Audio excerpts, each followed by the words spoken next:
This is a View from the Bridge, official podcast of the Belfast Giants for kingdomofthegiants.com.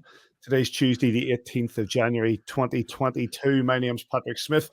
The train keeps on rumbling for the Belfast Giants. 3 games in the last week, 3 wins in the last week, and they become the first team to get a semi-final berth in the Challenge Cup.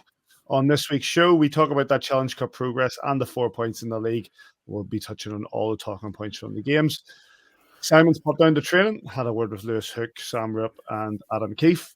We've got news from around the league, and we're going to be joined by Ben Lake for the fan agenda. Mr. David McGimsey, how are you? Good evening, Patrick. Nice hat. Thanks. I've had a week, mate. What a week. I've had a cat incident. I'm getting a bit of tiling done. Man came and latex the floor.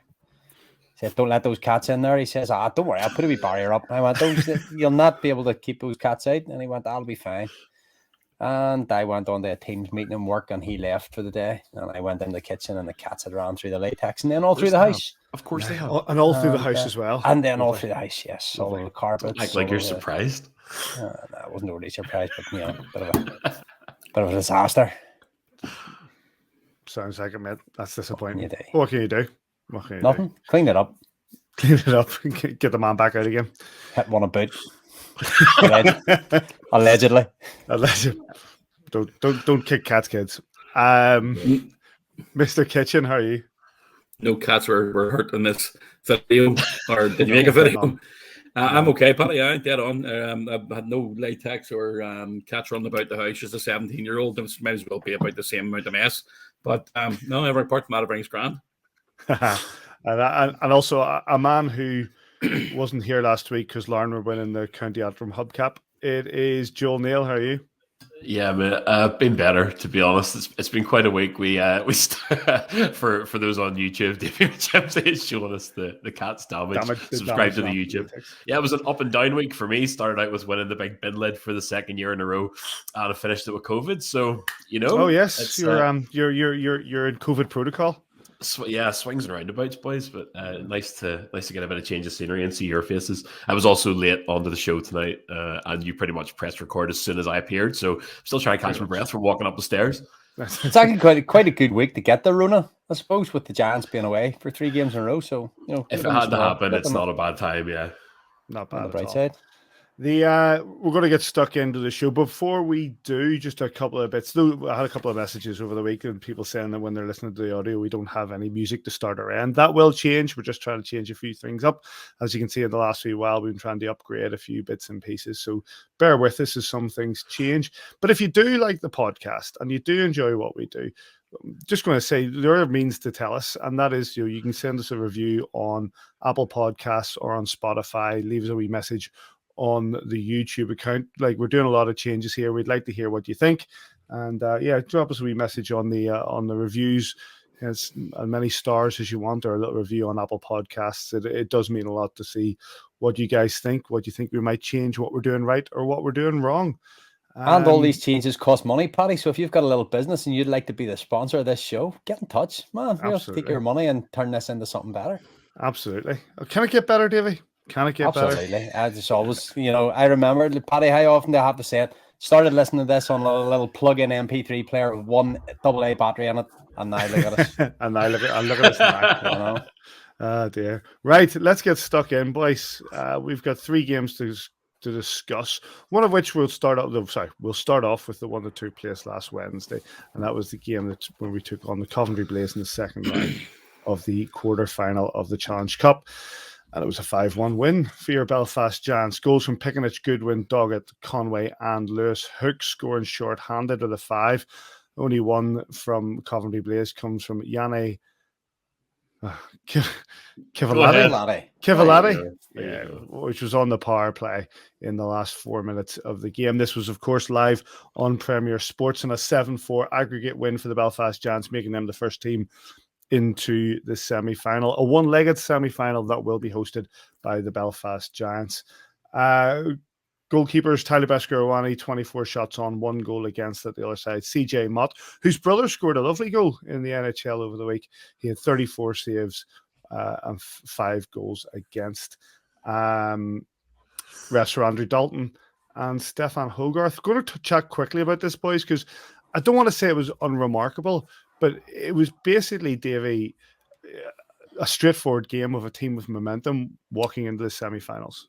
Not so. I don't. Not that I disagree. That.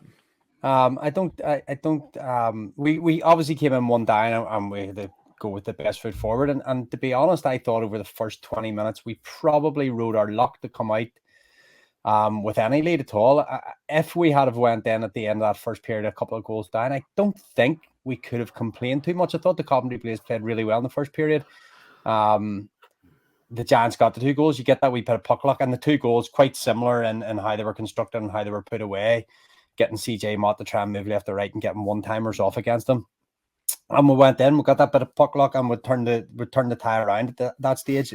We go one up at that stage, and from there, I think we got the 2 quick goals at the start of the second period, which just killed the tie dead. That was the critical time, that middle period, to come out.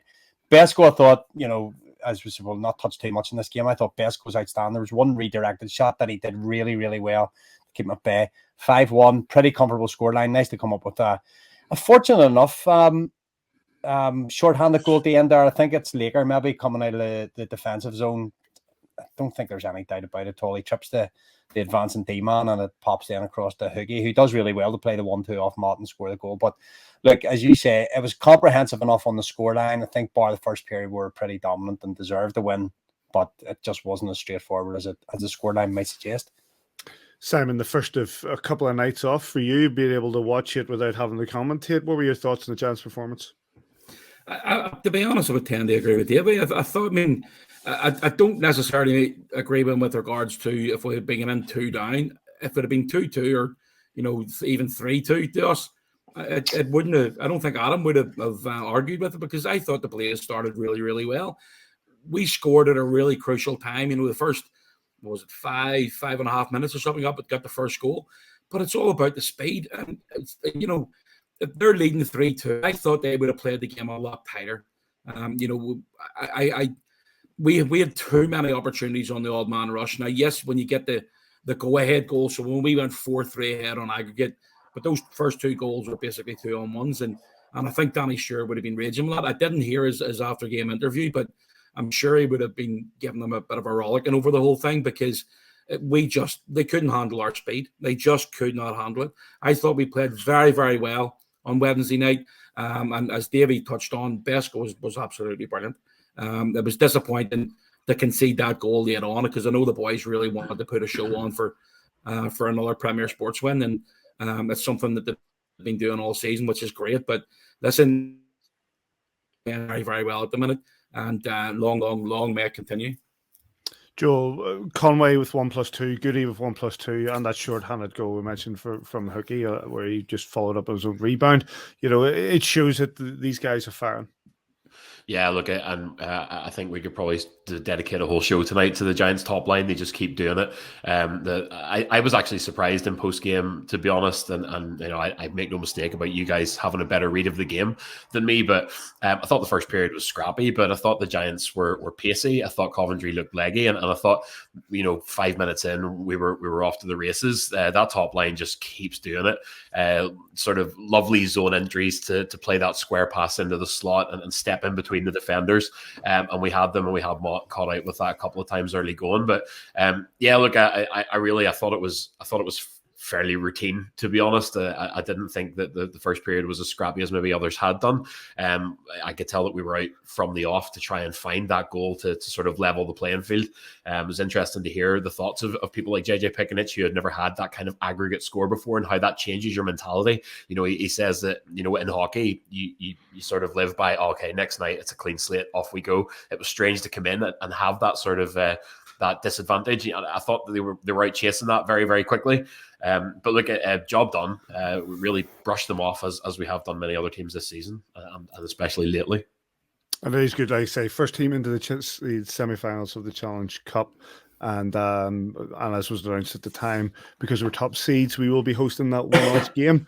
There was a date on that? I didn't jot it down. 23rd of February, I think it is. It is on the 23rd of February.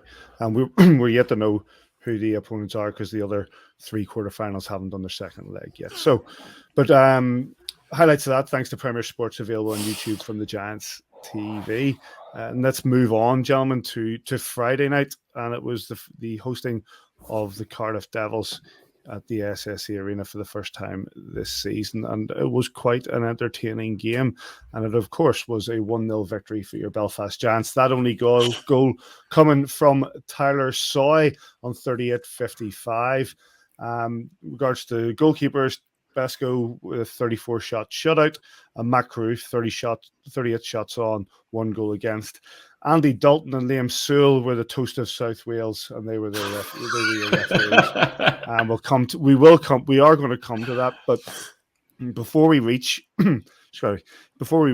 Simon, any perceived controversy, the Giants were well worth the win, and they were clearly the better team. I would agree with that, absolutely. As Davy would testify, because he's been to the 2-1s in Cardiff as well, I think we've been the better team in both games in Cardiff. From my perspective, and watching on Devils TV, I thought we'd been brilliant in both games. And just we talk about it quite a lot regarding the puck luck and the bouncing your way. But on Friday night, you've got to give it to the Devils. I actually think they started better than us. I thought they sort of put us under pressure for the first 8-10 minutes, but Besco was absolutely brilliant. I mean, he was that good. We talk about the not giving anything up on the way up the back end. I was looking at it today. In the last 21 games, we have outshot the opponent in every single game. And that just comes from hard work. You get everybody buying into it. You know, we were missing a couple of guys on Friday night, and you know we didn't touch on the sleuth out in the Coventry game. I think it was absolutely blatant. I couldn't believe. I thought the officials had a good game on Wednesday night, but I couldn't believe they only called a 2-minute minor on that. And obviously Goody was hurt and shaken up from that, so he missed the game against Cardiff, which was disappointing because, as Joel's already pointed out, that line of Goody, Picanich, and Conway is arguably the best line in the league. I just thought we looked confident the whole way through. We're just looking at the goal which was scored by the Devils, and I'm going to be a wee bit controversial here. I actually think they were a wee bit hard done by. You know, there's not much contact on Besco. If it had went the other way, I think we'd been absolutely raging. Now, do I like all the you know the I don't like using the housery word, Davy, probably because you know you're very good at that. But you know, did I enjoy watching all the meltdown in South Wales? Absolutely, I thought it was brilliant. But I mean, you're just saying it here. There's not an awful lot in that. And do you know what? See, if Besco doesn't say anything, there's no review. But yeah, they you know, I know their coaches can off on one about you know the goaltender having a go and basically arguing a point for the officials to go and look at it. Tyler Besco is an assistant coach. He is. So I don't know. I wasn't on the ice with him. He may have basically said, hold on here a minute, I want to see a coach's review. I don't know if he did or not. If he did, that's an absolute class tactic by Adam Keefe. But the whole aspect of it, it was ruled out. Davy will probably come to this because he's more clued in with regards to the rules of the game than I am, and especially from the official side of things. It was ruled out because of the situation. It's not a goal. It's in the rule book. And Andy Dalton came out and ruled it out. And that noise that came out of the arena was on par with what came out of the arena on the Continental Cup night. And it was such a relief. I was sitting with Laura, John Small, and Kelly, who works in the comms team at the arena. And the four of us sort of just let out in all fairness, the squeal would have been added to the arena squeal. So for when they ruled it out, it was absolutely brilliant. But for finishing off, what a goal by Tyler Soy. I mean, he basically just rubs off a couple of guys that are coming through the slot. And how he you could put a bus through the middle of that. And he goes top corner past your man and net Carruth. But you know, what a finish that was to win a game. And you know, picking up those 2 points against the Cardiff Devils without going to overtime could be absolutely crucial in 3-4 months' time. I'm going to go, Joel. We're going to, I want to come to the conspiracies and all that sort of nonsense, so we will throw all that one in. But Joel, from a defensive point of view, I thought the Giants were superb, and there was also a bit of feistiness in this game. You look at what happened: Lake Crandall and Cox all getting sent to the box for a bit of a mild scrum in the goal. I know some media outlets called it a massive brawl. It wasn't a massive brawl; it was a bit of scrum in front of the goal, but there was a bit of feistiness between these two teams, as you've come to expect in the last number of years.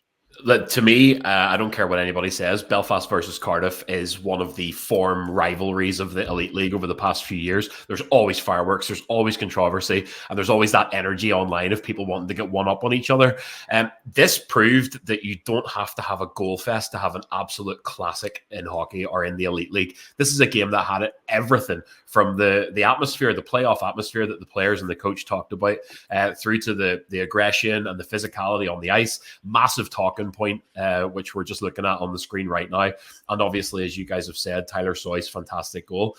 Defensively, the Giants were stunning throughout. There were one or two hiccups. In the first period, there was that kind of bad pass from Ruopp, I think it was, from behind, which led to a turnover, and Besko had to step up and make the big save.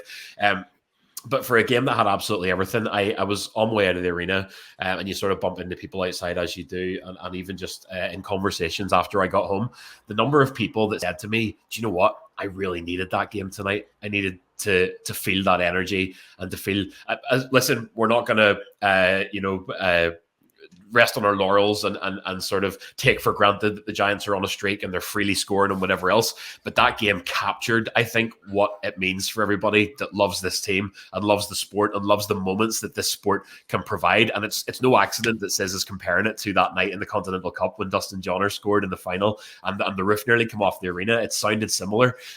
This, I think, has re-energized the fan base. I think it's re-energized the team as well. And it's going back to what you were talking about earlier. It takes a lot more than just winning games.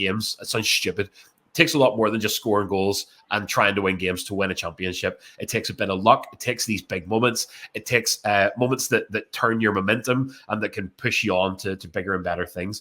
This was one of those nights that, and I'm not going to get ahead of myself, but looking back at the end of the season, I think we're going to talk about this night as a turning point for everyone associated with the club. It was fantastic. Davy, why were the Belfast Giants a better team in this game? I thought defensively superb, as you've said. Besko obviously coming up with the shutout. The three games that we've played against Cardiff, I think that Besko and Carruth have been the best player for either team on all three occasions. I think that Carruth, again, he's only conceded one goal away to the Giants, and he's given his team a chance to win. But defensively, the Belfast Giants were able to shut them out at the other end. We have been keeping teams very perimeter at the minute. It's very good. We're very tight down the seam. We don't let teams attack down our spine, where we force them to the outside and then we get back into the house and defend very well that way. I thought, I've talked about our suffocating forecheckers, I've called it, like the goal that we score. The Devils, I think, have either 3 or 4 chances to get it up the wall and get it out, and the Giants pick it off at the points, get it back deep again. Soy did it himself, won it in behind the net, pucks turned over, they can't clear it. Sam Ruopp ends up, I think, on the left point, rimming it back around the boards where Bush picks it up and feeds it into Soy, and he's just lovely little soft play into the middle there and pops it up over the shoulder for a lovely finish. As far as the goal that was disallowed, I know Simon said I would talk about it. I'm happy enough, obviously happy enough with it. Had it been at the other end, would I have been disappointed, Simon? I don't know. Yes, obviously, because it would have been against us, but I think Paul 80 said it on commentary. The letter of the law is the letter of the law. He's in the blue paint. You can see it clearly here. We'll pause it. The rule, I think it's rule 150 in the IIHF. The goalie has to be allowed to make the save. And as you see there, this puck is traveling in towards the net at this point. Besko's coming around with the blocker arm, and he makes contact with the player. He can't continue to make that save, and that puck just scoots past him and no more. So I don't know if there's no contact there. Does Besko make the save? Perhaps. It's impossible to tell. But Liam Sewell and Andy Dalton have gone to the box. You can hear it on the audio on the Premier Sports, and rewind it there, pause it there, blah blah. And he's like, so he's in the blue paint. Do you agree? So this is the process that went through. He's in the blue paint. Do you agree? Yes. He's made contact with the goalie. Do you agree? Yes. And then I think it's Liam Sewell says, look, I'm happy enough. the goalie can't make the save there. The goalie's not able to get a stick round. Do you agree? Yes. No goal then? Yes. So they went through a process. It wasn't just that they ran in the box and went, oh, let's try and find some way of scrubbing this out. They went through the process. They went through the rule. Ultimately, to the letter of the law, they've got the right decision, and we've came up and we've talked about these wee bits of puck luck and stuff you need. We've came up, we needed that little bit of luck to take the win in regulation. Though I think we were very good value for it. I thought defensively we were the best team. I thought offensively we're the best. I actually think through all three zones we were the best team. And we got that little bit of better goaltending by 1 goal to none. You know, taking nothing away from the Cardiff Devils, I think these are the 2 best teams that I have seen. We've only had one real look. We've watched a few games of Sheffield against other teams. We've only seen Sheffield against us once when we had an awful night at the office. So wait and see what we're like against Sheffield going forward. But I think the right result on the night. And I think with the 3 games at Cardiff, especially with losing 2 of them, we certainly deserved one, because I don't think Cardiff could complain if the points were a little bit more evenly spread over those 3 games. A big shout out to the guy running the laptop. Big fan. Big fan. Some of the conspiracy theories coming out of South Wales, I have to say, were absolutely magnificent. Just to go with those conspiracy theories, he actually here.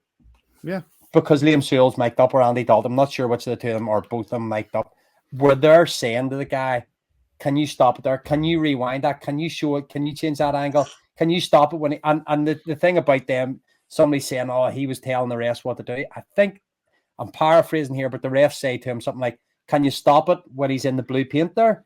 And he stops it and says something like, he's in the blue paint there. As in, is that where you want it stopped? Yep. Not, he's in the blue paint. Yeah. You know, he's doing what he was asked. So, you know, let's not get in the way of some magnificent conspiracy theories. Far too much common sense being applied there. Wonderfully entertaining. It was fantastic. And I found out that Jonathan, backwards baseball cap wide thing, is no longer a Cardiff Devils fan. He's actually a Sheffield Steelers fan. So that's quite a jump. That's quite a jump. People who jump ship. Brilliant.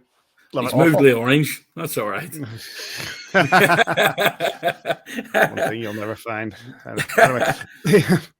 Yep. So those a brilliant win for the Belfast Giants. The first win we've talked about him in over the last number of weeks. When we faced the Cardiff Devils, we were looking to get that win despite at times being the better team, and we got it on Friday. The highlights, thanks to Premier Sports, are available again on YouTube from the Belfast Giants TV. Excuse me. And we move on to one that I enjoyed greatly, and that was on Saturday. I really did, and that was on Saturday in Altrincham against the Manchester Storm. Of course, the Belfast Giants lost 3-0 on their last trip. That I didn't enjoy that. This really time, not so bad. Ben Lake opened the scoring on 2:44. I shouted over the top of the plexi, and these Manchester lads just like shoulders back started like offering me out. But anyway, that was good. Ben Lake scored at 2:44 to open the score. And Zach Sullivan leveled it up a little under 30 seconds later, but then the Giants started to pull away. Ben Lake with his second, 11 seconds into the second period. Then Scott Conway, JJ Picanich with a remarkable finish short side. Jordan Boucher with a goal of the game on the power play going coast to coast. And then Jordan Boucher with just about a minute and a half left, making it 6-1 to your Belfast Giants. Jason Bakashihua, that's what I'm going with. Bakashua. I'll do. 40 shots on, 6 goals against. Tyler Beskorowany, the official Elite League website says 15 shots on. Not so sure it was even as many as that. 1 goal against. Your refs were Dean Smith and Matt Rose. Joel, faster, crisper, more clinical team. Yeah, I think it was Griffin Reinhardt's interview with yourself, Paddy. I know you made your way around the entire Belfast Giants roster in post-game. I was happy. Listen, it seemed like you enjoyed yourself. It was him talking about the lessons learned from the last trip there. That's a fast transition rink. And the way we addressed that game the first time around just didn't cut it. And you could tell, crisp, fast passing, lots of movement of the puck, lots of movement of players. And it paid off, pretty much instantly. I think, if it's okay, can we just dedicate the rest of this show to the replay of Jordan Boucher's coast to coast? Because if that was in any other league in Europe, a lot of people have said it on Twitter. If that was on in the AHL or anywhere in Europe, that would be wildly viral by now. Just an absolutely stunning goal. But yeah, look, the positive here is the Giants learned the lessons from their first trip there. And we've said it before on this show that everybody has one stinker of a trip to Manchester, but we went back in there. I think we managed bodies, we managed our energy levels extremely well. Coach talked the night before about how that had been an emotional win against Cardiff, and that going on the road to a difficult rink like Manchester, managing the bodies, managing the shifts, and just the players' energy levels would be critical in getting that win. And my goodness, did we ever. And also just momentum seems to have driven us on from that. We were off and running very quickly. There was that slight scare when Solly scored, I think, his first league goal of the season from the point. But again, just a character win for the Giants to rally and continue to hammer and get the job done. But yes, lessons learned and all good. Davy, Ryan Finnerty called Belfast as post-game the best team in the league by some distance. Obviously, there were lessons learned, as we spoke about there, with regards to the 3-0. We see what the ice conditions are like. In fact, at a friend of mine from around the corner had never been to a British hockey game before, and he was commenting in the period break about how wet the ice looked and how, when it's cut and how it looked like a swimming pool at times. And that's the way the ice is there. And that's some of the lessons that we had to learn. We learned them. Yeah, I think almost what we did, if you look at the highlights, we played almost in bringing the Manchester Storm to us and then hitting them with our transition speed. Like Lakers' first goal comes from our own defensive zone, 2 breakaways that we got, Bush going coast to coast, and then the last one actually where Manchester are breaking out and Bush recognises at the last minute, here we're going to pick I think it's Max Stewart pokes at the soy and Bush recognises they're not getting us out of the zone and he wheels around and gets in front of net. Lovely nifty move. That finish from JJ Pickens is ridiculous, by the way. It's fantastic. I thought we got down. I talked about our team being really, really strong. I thought they were a bit weak down the centre, but pace, speed kills. We've talked about this a few times in the podcast over the years. JJ Pickens, Jordan Boucher, Ben Lake, who, by the way, says we'll wax the article about Laker, who's had a great season, but certainly a really, really strong January and December. But I just thought we had too much pace for them. They ran out of legs because they'd just been literally battered from the first minute. With getting that goal off the face-off from at the start of the second period was a bit of a killer for them. They went in 1 each at the end of the first and they thought they had a wee bit. Don't underestimate the skill level there from Coops to kick it up on the stick, to take a difficult pass, to flick it up off his boot, out of the air with the stick, and then Laker to recognise there's an opportunity there to come across. Getting Bakashua side to side. I just thought it was a really, really just watching that goal again. We're all getting distracted.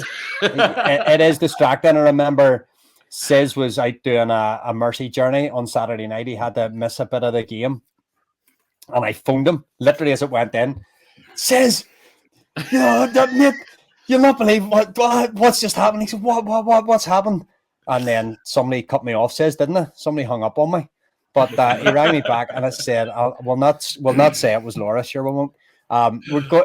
Said like he's gone into his own defensive zone. He's picked it up on the half wall, going down the left side, round behind Besco's net, and he's just put the Jets on. And that's what he's done. And he's just done it with pace. And he only has to make a couple of little nifty moves. He doesn't have to do anything too brilliant because they're on their heels. He's attacking, and wow, what a goal! And as you say, worthy of any highlight really had ever put together. But really good turnaround performance considering how badly it went the last time. Lessons learned there, and the speed back to front. Unreal. Sorry, Dave, I was going to jump in there. Paddy, you were at the game. You would have got a better view than most people. So what was your view on it? It was through the bottom of a pint glass. I can't add very much to what's been said. I thought that the difference being that the Storm weren't breaking the play up as much in the neutral zone as they had been in the previous visits, and that was what was getting us down. We were catching them on the break. You see from Scott Conway's goal where it just comes out under, and he's gone. And he's in Bakashua, and it's finished. Same with JJ on the right hand side. He's in acres of space because of the quick movement to get in that position. Even the last goal from Jordan Boucher, straight down the middle, finding that space, and you're clean in. You don't get me wrong. Manchester have problems. Manchester have some serious problems. They've lost 6 on the bounce now. They've got 3 wins in their last 10 games. They're a team that even I think Ryan Finnerty said after the game in his interview, since the whole COVID break that they've had no bounce, they've had nothing in their game, and they find it tough to get back into it. We were the much better team, absolutely. But Manchester didn't put up much of a fight, and I think that's reflected in the shot count that was on Besco. Besco wasn't really challenged. The goal that went against him from Sully coming through traffic, it's a tough one. It's coming from distance, but after that, there was nothing really on him.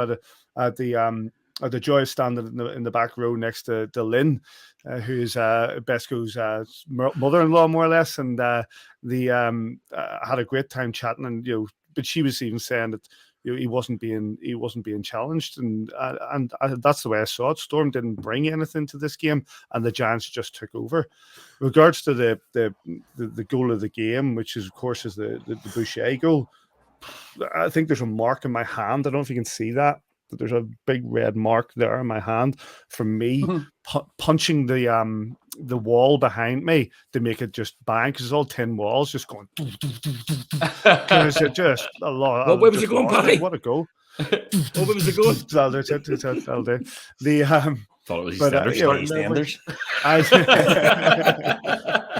My hand started bleeding, but it was just remarkable.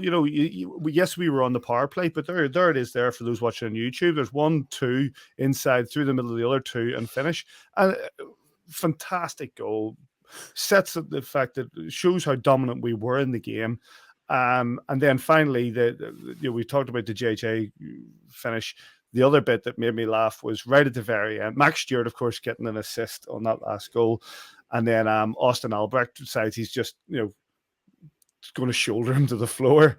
And so fair play to Mac, goes down, gets up and whatever. And then about 30 seconds later, Albrecht's going to the box for slashing. It's just, he's absolutely livid. And it was quite entertaining. At the end of the day, Simon, an entertaining game. And I went home a very, very, very happy man. Do you enjoy it? I thought it was brilliant. Again, I had to pop out for a wee bit. But I watched the game back on Saturday night when I got finished, and I just thought they were brilliant. It's one of those ones where we all know it's a tough place to go into, but we didn't. We learned our lessons from the first game. They could not handle our speed. We talked about the Cardiff Devils. Talked about the Coventry players. When we're rolling, and we're playing really, really well at the minute. And look, we've obviously a massive game tomorrow night against the Glasgow Clan, but when we're moving our feet, when we're just following the process that Adam's had in place, and don't forget, we're missing guys in the lineup. You're missing a 50-goal scorer. Okay, he hasn't had a great start to the season, but he was on the ice yesterday and he was on the ice today. So he's for somebody who hasn't been on the ice for nearly 2 months. I thought he actually looked okay. He's going to have to get his fitness and all sorted out. But I thought he looked okay, and when he came off, it's great to see his wee red face again. It's great to have Darcy back. We'll have, pretty sure Goody will be back tomorrow night. Again, it's one of those ones where we just need to keep on rolling one game at a time and see what we can do. I was going to ask you something else, Paddy. You were talking about your new fan club, the Patrick Smith fan club from the tavern in Altrincham. What's that all about? Let's just say I got absolutely done. Let's just leave it at that. I got absolutely. I may have had a few pints in me. I certainly had a few pints in me, but I got absolutely wound up and I got done. And do you know what? Do you know what? Absolutely deserved it, because as I said on the way to the game, I said if we lose this game, I'm going to be insufferable because I'm going to be so angry. But then I also said if we win this game, I'm going to be insufferable. Yeah, and we won the game. And I went back. That sport party, you take it and you give it. And if somebody does you and you deserve it, you take it on the chin and go. Deserved it. I walked into the tavern and I sort of took the mick out of some of the Storm fans, and then I got done and got told things that weren't true. And anyway, that's that. Listen, great. But here, just before you move on, Simon said there about Darcy coming back and missing Goody, and we've missed Cam over weeks, so we've missed different players. I think how many games did I tell you earlier on? Simon, 31, 32, 33 played so far. Yeah. Something like that. So early 30s games played. We have lost 61 games in terms of import games this season. I know imports, Brits and all. It doesn't really matter. We've lost 61 games to injury. Plus then obviously later missed a few games and stuff at the start of the season. So we've missed, so over those games, we're generally 2 men light. and we're still rolling, as Sam says, with a little bit, almost a new signing coming back here with Darcy. You know, he'll be chomping at the bit to get going, and he has nothing to prove to anybody, but internally, he will want to be proving himself again, because that's the kind of guy he is. You know, he'd be determined to come out and hit the straps running, go quick at it. So, you know, looking forward to him getting a few games under his belt here in the not too distant future. You're here. Looking forward to it. The highlights of this game are from Storm TV. Let's go to the fan agenda and bring in a man who scored 2 goals in that very game that we've just been talking about. The opening 2 goals of the game. Please welcome back to the View from the Bridge, Ben Lake. How are you? All right, boys. Thanks for having me. How you doing, bud? Thanks for joining us, Lakers. Let's just have a quick chat about that game on Saturday. The two goals that you scored in that Storm game and the lessons that were learned. Yeah, I think I said after the game, it's kind of a pretty tough one to get up for after that big night against Cardiff. Obviously, very high emotion game. Kind of a lot of back and forth, I think. So yeah, kind of getting an early flight after the next morning and heading into Manchester. Building, we lost in earlier in the year, and we didn't play very well. I think it can go either way, right? So I think credit to the boys and everyone. We kind of said to ourselves, I could kind of feel it before the game, to be honest, that we all wanted to prove to each other that we could kind of do the job in a building like that. We've struggled a bit in smaller buildings, so it was nice to go out there and kind of dominate the game from puck drop. I don't think they really had much. I think we actually went over. We did video this morning, and they had 6 shots, or I think maybe 8. They had 8 shots. 8 shots. So 8 shots all game. Yeah. Yeah. The official total was 15, but like on the Elite League website, but there's nowhere near that. It must be about that. So I think we all saw that in the video, and we were all kind of amazed by that. So yeah, I think that just shows what a dominating performance that was, and I think we had all 3 lines going, and all our D were solid, and yeah, like I said, giving up 8 shots, and they didn't really have a sniff all game. So it was a really good performance by everyone, and it was nice to get a 4-point weekend there. Like, you're talking there about the defense being solid and Besco obviously playing out of his skin at the minute. But defensively, as a unit, the forwards are really buying into this defensive kind of structure that we're building to allow us to attack with speed. Is that something that you've been working on a lot in practice? Yeah, it's kind of something Keefe stresses pretty well every day. And I've never really been on a team where it's like every single forward is buying into kind of applying back pressure, allowing our D to stand up and kind of take their rushes on full on. It just makes it so much easier for our D to step up at the blue line when we have at least one guy tracking back with puck pressure. So it's kind of fun to watch and seeing everyone buy in like this. And yeah, to answer your question, it's something we kind of stress on and work on every day in practice. And just to come back on that just before Simon comes in there, like look at the stats that doing them each week there.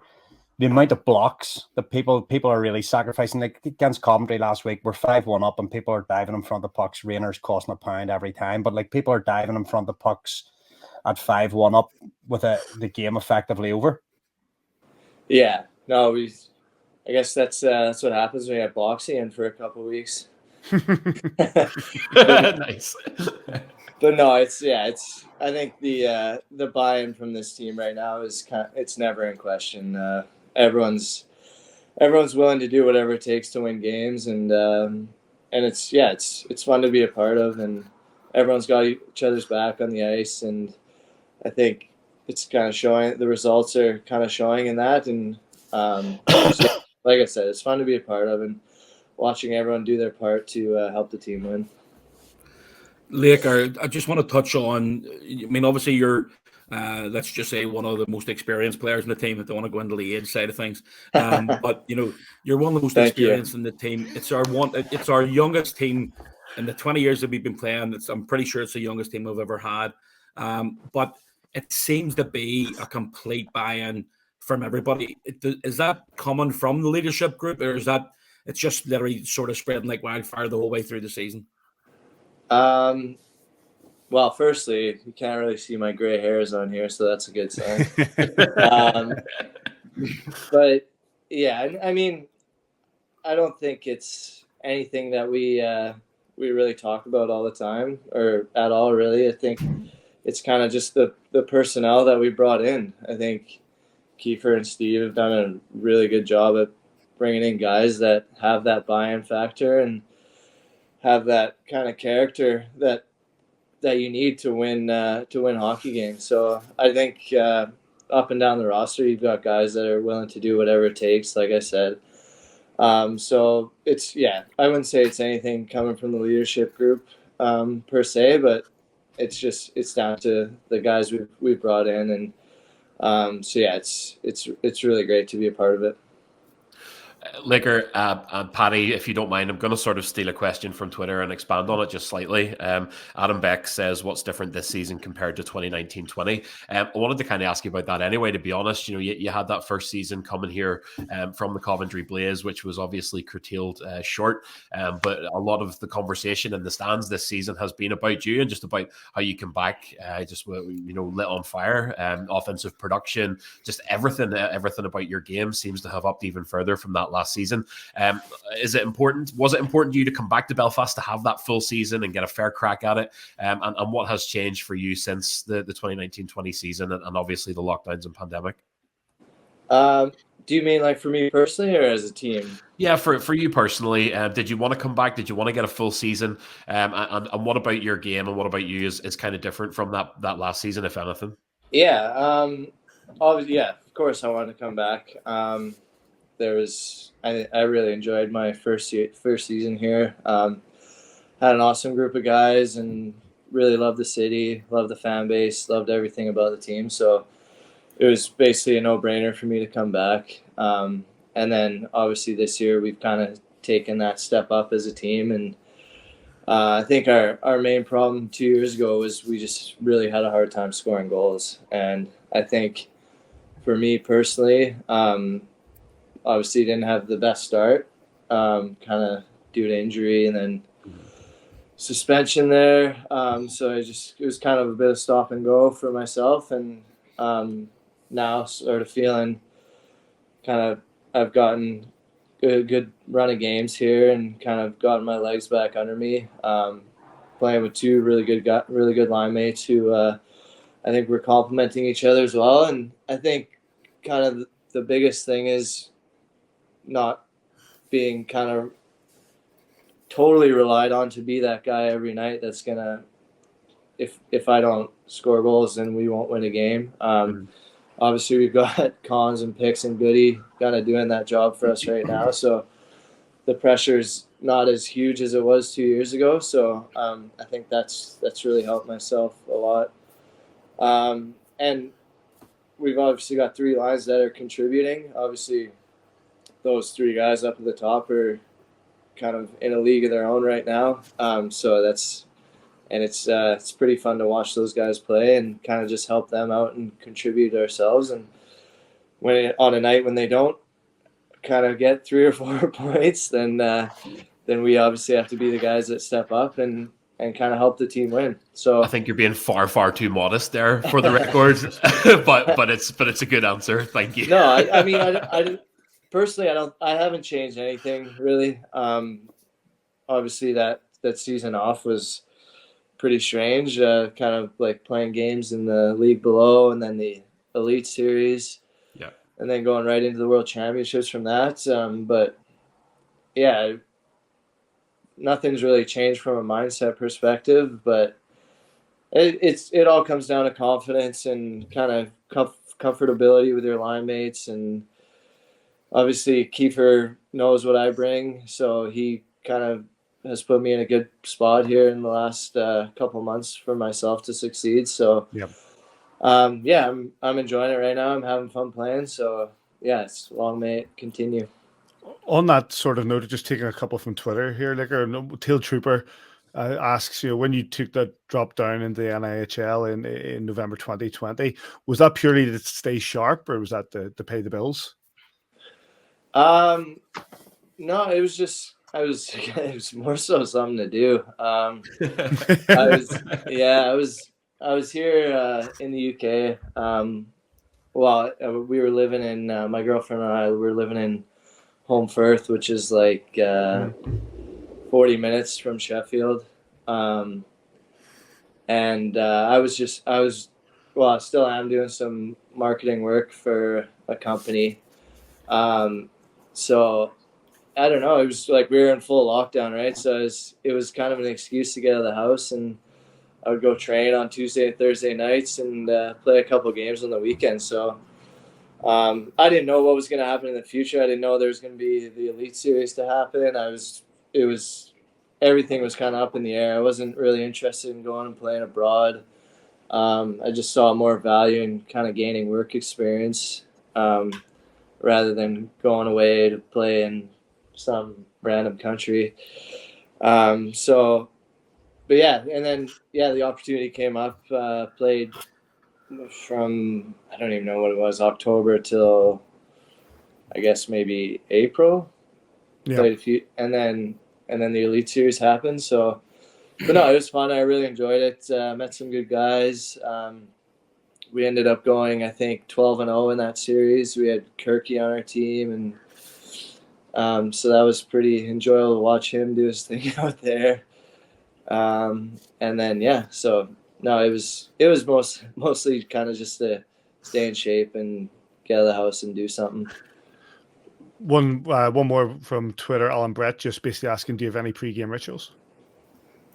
I don't know. I'm one of the guys that the only thing I'll do that is the same every game is play two-touch with the boys. I don't know. I'm a firm believer in. No. Sorry? Sis says no. I said, "How's your two-touch game?" Sis says no. Crushed him there. What would you know, Sis?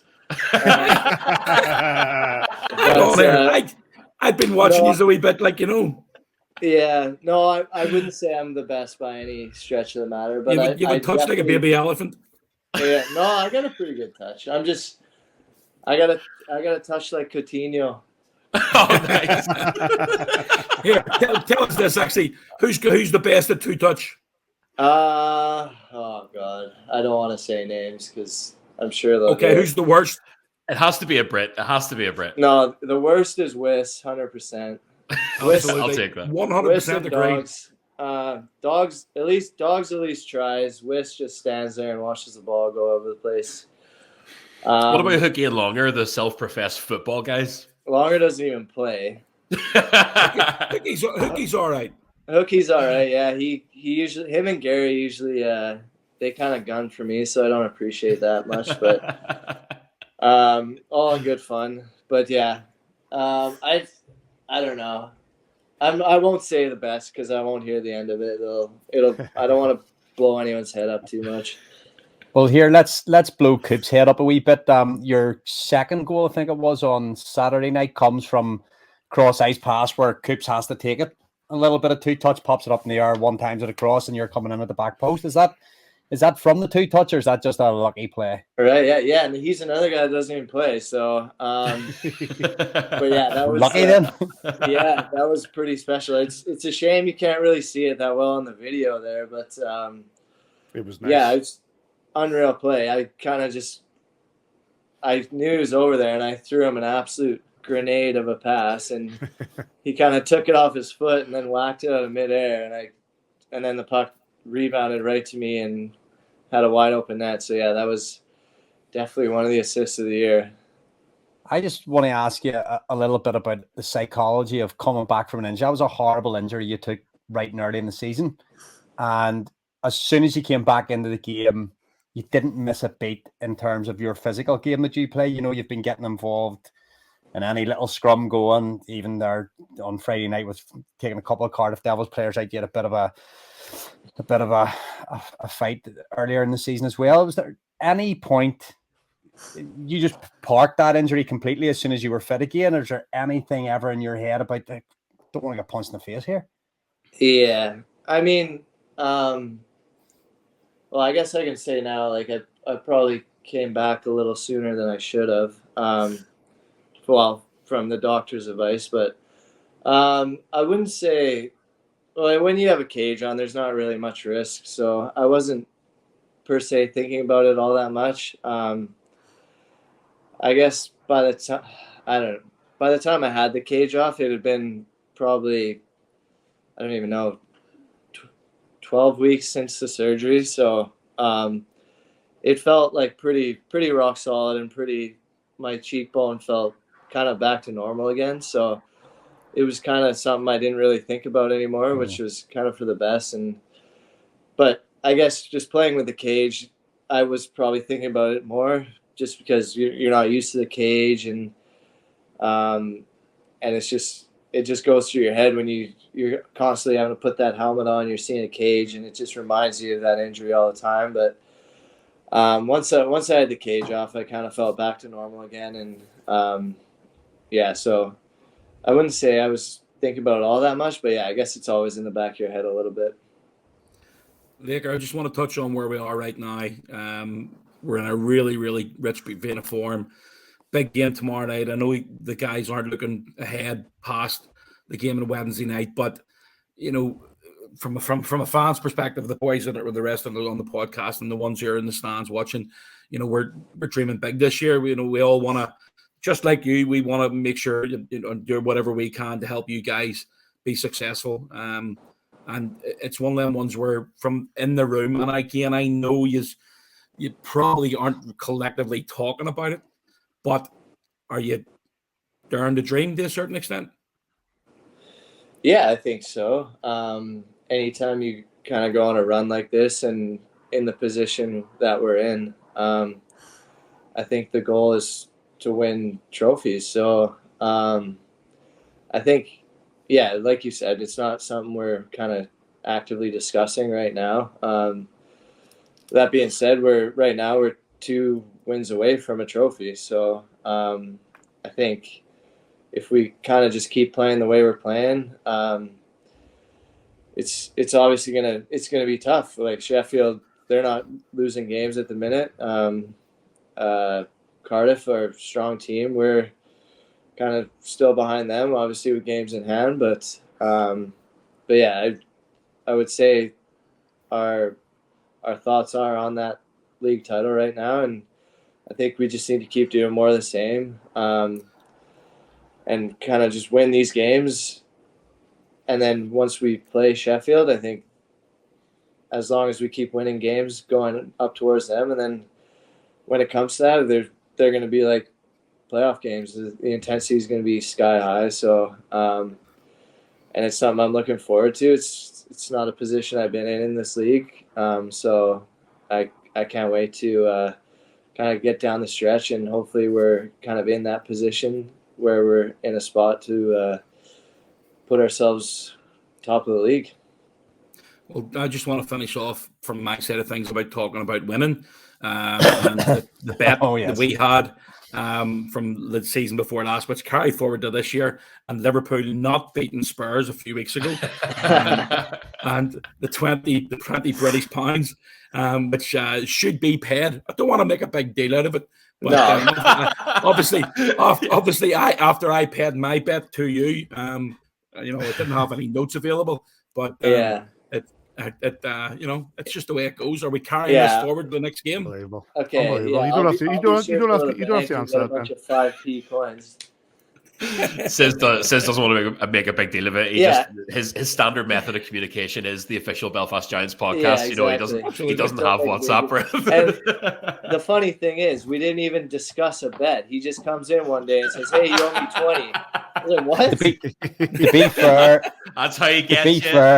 To be fair, Joel, I was there at Christmas down at the rink with Kitchie, and he was at Laker every day. You owe me 20 quid, you owe me 20 quid. Yeah. And Laker's like, I'm not even sure what you're talking about. We didn't even Queens no soldiers. He comes down. I'm going on the ice one day. He goes, "Hey, you owe me 20 pounds." I was just like, "What?" He's like, first to get "What was it? 2-2 draw?" Is this based on the fact that Liverpool didn't win? Is that it? Right. You're claiming victory on Spurs drawing? Come on, the last bet that we had, it was, and Liverpool taught us a lesson that day, in fairness. But They absolutely did. The last, shut up, Paddy. He's not a Liverpool fan maker. You high fives with him above you. I'm backing that. I'm backing that. But the last game we bet on, which was obviously the season before last, Liverpool taught us a lesson. And the bet was Liverpool would win. And I says, right, okay, so if the draw or Spurs win, then I win it. So it's a 3-way bet. I win. You don't even know the bet. It's pretty complex. Give me a headpiece. It doesn't matter. If you want to do it again for the next game, I'm your man, because Spurs are on the way back up. 12 points behind Liverpool. I'm just happy to make this bet now that we've got an agreement in place, and then you can ask to get paid up. Right, let me just establish the rules. Says you're for Tottenham Hotspur, Laker. You're for Liverpool. Yeah, I'm with you. Says he's even got a jersey. What a surprise! He's even got a jersey with Van Dijk on the back of it. Seriously? Yeah. Why not? Right, I'm going to bring issue here. Anyway, go on, Joe. Let's keep it rolling. I was going to say I'm going to bring it back to ice hockey, but I'm absolutely not. Laker, we'll let you get away, and as Paddy, I'm sure will say thank you so much for a really good chat. But I met you pre-pandemic in a local hostelry after a game weekend, and we had a chat about how I thought your moustache was actually just, it shouldn't be a Movember thing, that it should just be an ongoing thing, that it really added a lot to the aesthetic of Ben Lake. So it's been a real joy for me to see that carry on into this season. I do note a bit of goatee going on right now, so I'd just like to pray to clarify your position for me, please. No, I've just been a bit lazy lately. I need to do a shave for the rest of the face and get the mustache popping again. That's all right, Davy. If you just haven't learned to appreciate it yet, it's really something. It's old time hockey, and long may it continue. Yeah. Don't worry, I'll keep it going. Long may it run.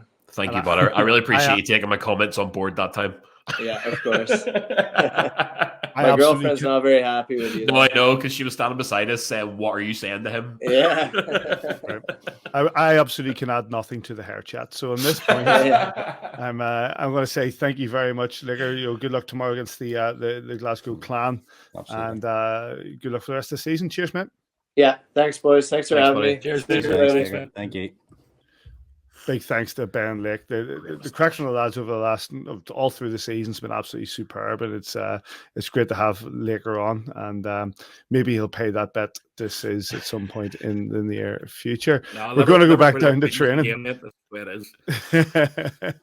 going to go back down to training. Sis had a chance earlier on to chat with Lewis Hook, Sam Ruopp, and Adam Keefe. Sam, 3 more victories over Coventry, Cardiff and Manchester. Games are coming thick and fast. The boys look as if they're enjoying practice as well. Everything's good as it sits right now. Yeah, absolutely. Everything feels good on the ice, in the locker room. The boys are really clicking well. We come to practice, and everyone throughout the team is establishing good habits that are translating onto the ice. So yeah, we definitely feel good. You obviously get through the semi-final last Wednesday against the Coventry Blaze. A really tough team to play against, when obviously coming off the back of a 3-2 loss in Coventry last month. But coming out there and winning 5-1 again, it's one of those ones where you keep winning, you just want to keep on that roll. Yeah, absolutely. That was a real character win by us. Obviously, it was needed, and it felt great. It gives us further confidence going forward, and we'll just use it as momentum. Tomorrow night, Glasgow. Tomorrow night, all ready for it? Absolutely, yeah. Another challenge. Yes, definitely. Their team that's coming forward here. They started a little bit late, and so don't know what to expect. They probably get better each day, but so do we. So looking forward to the challenge. Thanks, Sam. Thank you. Lewis Hook repping the Kieran Long latest Hornet, and coming off the back of another 3 victories in the last week. Coventry, Cardiff and Manchester. I've talked to a few of the boys about Cardiff and Coventry, but I want to touch on the Manchester game. Last time we were in Manchester, they beat us 3-0. What was the mentality? What was the switch in mentality from that game to Saturday night? Yeah, I mean, obviously the main focus is just to keep the train rolling, obviously, but you've used that a couple of times last week. It's my line. But I think the biggest thing was obviously against Cardiff, we kind of owed them after 2 losses in Cardiff, and I think it was the same mentality in Manchester. I think last time we went to Manchester, we didn't play the game we wanted to, and obviously we didn't get the win. So I think it was just going in there and proving a point and getting the job done. You had a pretty good view of Jordan Boucher's goal. coast to coast. Talk us through that, would you? That's crazy. It's crazy. We were just speaking about it there. I was speaking with Darcy. Like his speed, he can try that like so many times, and it's going to pay off. If he tries that 10 times, it's going to connect now and again just with his speed. He's faster than everyone out there. So it was a pretty goal. It's a tough place to go into, Manchester. It's a don't want to go into all the adjectives that you could use for it, but coming out of there and after I think the emotional and the energy you put in the night before against Cardiff with a 6-1 victory, must feel good as well, though. Yeah, it is. I think every game, we obviously, like I said, we're winning a lot now, and obviously we're on a little bit of a streak. So every game, we have a good mentality, and I think the main thing is just to continue that this weekend. Before you get to the weekend, you have a game tomorrow night. Don't know if you know about that one yet.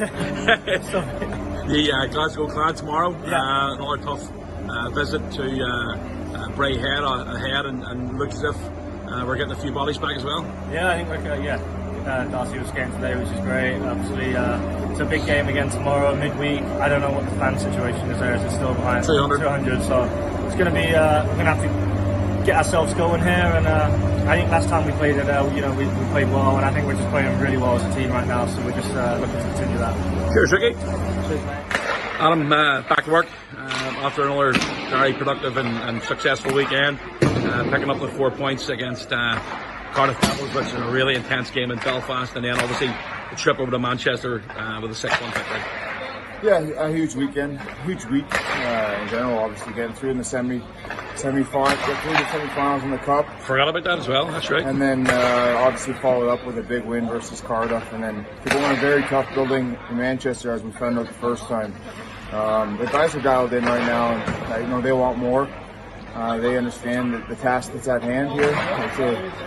It's a long journey here. It's not a sprint, so we need to stay consistent. Do you want me to take my time here, getting the next question out, because you're a bit gassed today? I forgot about the game last Wednesday. It feels like an age ago. The Challenge Cup, through the semi-finals now, but that was another tough game against the Coventry Blaze, coming in down 3-2 after the first game. Yeah, I mean, you could see the determination right from the drop of the puck. I knew that we were skating well, and to get that goal. Coventry came out pretty hard as well, so to get that first goal was huge for our mindset and our mentality going forward. In the second, third period, I thought we didn't do very much. And the guys sat out, and now they're in the semi-finals, so it's a special moment for them. Back to the league game, the Cardiff Devils in front of a really big crowd at the arena on Friday night, and I think that's somebody had mentioned, and I think it's probably right. That was as loud as it's been at the SSC Arena since potentially the Continental Cup final. It certainly felt that way. I mean, obviously it's been a long time since the Continental Cup final, but when that buzzer went, you could feel the buzz in the building, and the last time I do remember that, probably, actually, if I'm correct, it's probably the Champions League. He's always jumping in somewhere. It's probably the Champions League win over the Czech team, and the next night versus Augsburg. The building was pretty loud then as well, but for this season, certainly that was the loudest that the building has been. Games are coming thick and fast. Glasgow tomorrow night's the next game up. I know you don't look after ahead after the first game, but another big challenge against the Clan in Braehead. Yeah, I mean it's another game really. We need to approach it. That this past week is over. Now we focus on Wednesday and getting the job done in Glasgow. Thanks, Adam. No problem. Big thanks to the lads, and thanks to Sis for getting down and getting those. Joel, any news? Yeah, so I'll look at your news and scores. My brain is barely working this week, boys, so I haven't read this back, and if it makes no sense... got COVID, look at me. Thank you. Oh, that's really nice. Thanks. That'll power me on to the end of the show. The Premier Sports Elite League last Tuesday night, as the show was being recorded, the Glasgow Clan returned to the Braehead Arena to defeat the Manchester Storm by 3-1 in front of a crowd of 200, thanks to Scotland's COVID regs. And there has been an update on that, which we'll get to in a minute.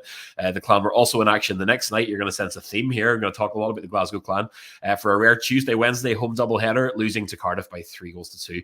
And you get the feeling as more rearranged fixtures come out that Glasgow will be seeing a lot more of those midweek games as the season unfolds. On Thursday, the Dundee Stars defeated the Storm 4-1 up in Scotland. That was Manchester's 5th consecutive defeat since beating Nottingham 4-0 on New Year's Day. Your Belfast Giants defeated the Cardiff Devils in a one-goal thriller at the SSE on Friday evening. Meanwhile, elsewhere, the Nottingham Panthers headed to Glasgow for the Clans' third game of the week, defeating them 5-2. The Sheffield Steelers kept it rolling at the Sky Dome, beating the Coventry Blaze 2-1.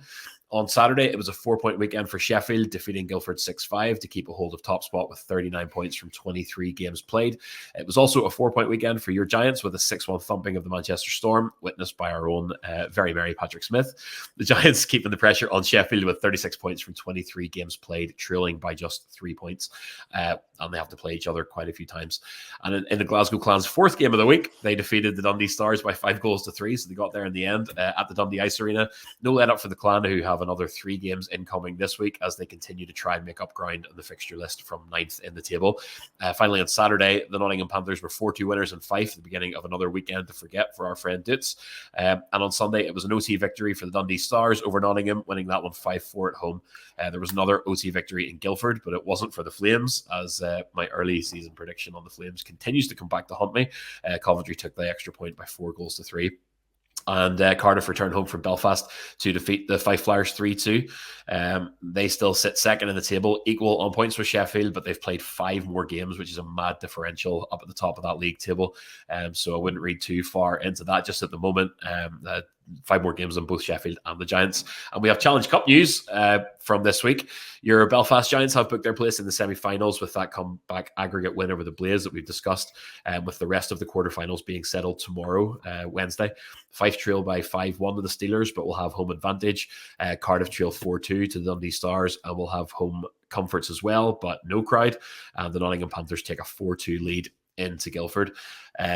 Those are your scores from around the league over the past week, and there's still nothing from Dops so far in 2022. Yeah, I think there's an extended Christmas break going on. Still nothing from the Department of Player Safety. So we'll begin tonight with good news for EIHL fans and teams in Scotland. The government there has decided to relax current COVID regs from the 24th of January due to a significant fall in new case numbers, meaning the Dundee Stars, Glasgow Clan and Fife Flyers can get back to playing in front of full capacity crowds. And I can only assume, boys, that we owe our thanks to friend of the show, Omar Pasha, following his appearance on Sky News with Kay Burley this week, which is well worth a watch if you're on Twitter. Former Nottingham Panthers coach Tim Wallace has returned to Milton Keynes to lace up the skates, signing a deal with the Lightning as a player and director of hockey development. Wallace is 37 at this point, but he does 101 NHL appearances and 382 appearances in the AHL under his belt. I don't know about you guys, but to me, this very much seems like the next step into the world of coaching rather than any kind of intended comeback as a player. I don't know that he maybe would have intended on lacing the skates after going to Nottingham, but all the best to Tim Wallace in Milton Keynes. Rescheduled games. The EIHL has released a batch of 12 rescheduled dates today, covering games that have been missed with teams in COVID protocol. They say a further batch is to be released, which will complete the regular season. You can read those dates on the Elite League website. And finally, your next Premier Sports game. You don't have long to wait. It's tomorrow, Wednesday night from Cardiff, as Aaron Murphy, Coach Eddie and Caitlin Berry will be live with coverage of that Challenge Cup quarterfinal second leg between the Devils and Dundee Stars. That's your news, Patrick Smith. Just one thing there when Joe was talking about Dops and Dops being missing. Like there was a knee incident in the Sheffield game the other night. I think it's Valorant. Very, very similar-ish to the Ben Lake one. He's cut inside and Valorant's hung the knee, spun the player up in the air. Hopefully the player's okay. But like goes to sit down for a couple of minutes, whereas Lakers chucked out of the game, misses the rest of that game, gets a 2-game suspension. So it's interesting. I've got my cynicism about whether Dops aren't really pushing that much because of bench sizes and COVID and, you know, do we want to punish players more? Can we afford to take more players out of are we affecting the product too much? But player safety should be the number one thing in this league because it's a job and everybody should go home from work without being injured. And whenever there's a dirty play, it needs addressed. And if Ben Lake sat for 2 games for what he did, I'll send you the video later on. Valorant's is equally as bad. I find it interesting. There's always seems to be a bit of period of time when Dops goes missing as well. We seem to have a period of like 4, 5, 6 weeks where there's nothing, and then we have a big slew of things that happen all at once. And and even like going back to not just Valorant's kneeing, but the slew foot from the other night as well. from the Giants game. The things that you think would be picked up aren't being picked up, and it could be down to the bench sizes. I think that's been a mistake overall. We've talked about that. I think it's been a mistake overall in regards to the quality of the league, and maybe this is their way of combating. It could be down to just, I don't know, is there just a concerted effort that with so many games being played in such a short period of time after COVID, they're trying not to take too many players out to try to keep the level of product on the ice. It is interesting. It certainly is interesting. What is the ruling right now? Again, I forgive my ignorance, but what is the ruling? If it's a minor penalty, then it's not reviewed, is it just it's reviewed by a major? But I thought that all game tapes are being reviewed by whoever, and if there's a play that maybe sticks out, it should be done now. We've talked like we could go in and make a whole show on this on its own, saying about coaches not reporting things because you used to have to pay for it. I don't know if that's the case anymore, but I just don't know what's happening, because that's I was at the game last week. Obviously, the slew foot on David Goodman. I couldn't believe it wasn't reviewed. Well, firstly, I couldn't believe it's a 2-minute minor. That's ridiculous. The referee was right there. I think it was Hoagie. It should have been a 5-minute major, and then. If it's a 5-minute major penalty, it's automatically reviewed, from my understanding of the rules. Yeah, I think so. But, Davey, again, I seen that. You sent me that clip, or somebody had sent it on to you. It might have been Hitchy had sent it on to you. And that I totally agree with you. I think it's as bad. And we held our hands up and said, you know what, Lakers, he deserved his 2 games. And Valorant, from my opinion, as I say, just like yourself, it's very similar, if not worse, than what Lakers was, because I think the guy, Lakers sort of tries to go the other way. Valorant didn't try and move. He put his leg out to stop the guy getting past him. And again, I don't know, but I think it was only a minor penalty. It's just that, what were we talking about there? I've lost my train of thought a wee bit there. Dobbs. Yeah, I know we were talking about Dobbs, but no, it doesn't matter anyway. Lost it. Lost what I was going to say there. Too many birthdays, boys. That's all right, mate. That's all right. It was going to be a good point, too. It was going to be a good point. It's going to come to you. So whenever it does, just feel free to, just shout. Okay. Right at the very end. It's also interesting point that you said there, Joel, about the differential between the amount of games played. One of the things I took away from my very, very entertaining read of the Inferno forum for the Cardiff Devils after the win over those was that there were 1 or 2 fellas who came back and said, listen, the Giants have 5 games in hand on us and they're only 3 points behind. I don't think they're bothered whether we would have scored or not. And it is interesting about how much COVID has affected that differential. Yeah, it's not something that, normally used to maybe 2-ish games at any one time up towards the top of the standings, but to have a gulf of that size is a significant advantage. The Giants have the points in the bank. The Sheffield Steelers have the points in the bank. Cardiff, it's obviously encouraging that they're there or thereabouts and they've got those games to make up, but I wouldn't be overly confident in my position in second in the league with that amount of games still to play. It's another one of those unique quirks of the kind of living with COVID. And again, I'll revert back to it's not ideal. It's not great. It's obviously the Glasgow Clan are probably paying the price right now. Dundee have had to play a lot of games as well through COVID protocol and whatever else. It's not ideal for the league. It's not great. You want to have a rough idea of where everybody is at this stage in the season. But again, I tip the cap to everybody that's keeping this show on the road. The very fact that we're sitting here kind of late into January with everything that we've been through. And hopefully now, as I knock on wood again, coming out of that winter period where infections are higher and hopefully kind of there'll be less and less of them. I just think that it's to be commended that we're still up and running regardless of the differential between games played. And lastly, before we move on, Davy, Omar Pasha flirting with Kay Burley and Sky News. It's so good. It's so good. Do you enjoy that?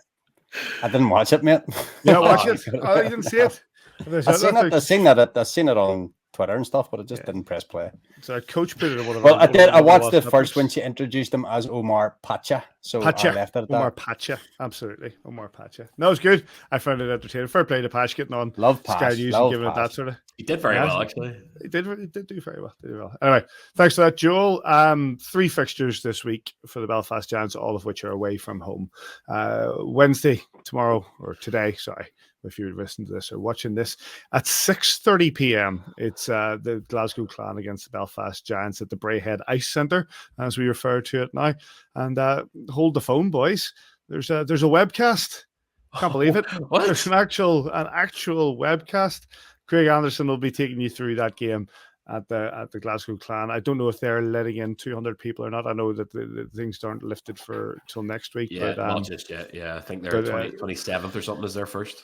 I'm a little bit of a liar. I heard a little bit of Pass's interview when they said about 200 people only be allowed into games, and he said, at this time of year, Dundee would have 2,000 in, which do they not, Omar? Do they not? Yeah. Give it the big. Don't tell HMRC, Omar. Dear. Yes, 6:30 Wednesday, 6:30 p.m. on Wednesday at Braehead Ice Centre, the Glasgow Clan versus Belfast Giants, and then it's the return fixture from last Friday. It's the Cardiff Devils against the Belfast Giants on Saturday at 7 p.m. behind closed doors at Ice Arena, Wales. But you'll get that on Devils TV behind closed doors, Davy. Apparently so. Yeah. Guildford Flames versus Belfast Giants on Sunday at 6 p.m. at the Spectrum, and there's no webcast. No webcast on that. So it's Glasgow Clan on Wednesday, 6:30 p.m. Cardiff Devils on Saturday, 7 p.m. Guildford Flames, no webcast, 6 p.m. on Saturday from the Spectrum. Any other business, boys? Nope. It's bound to be something. I've got COVID.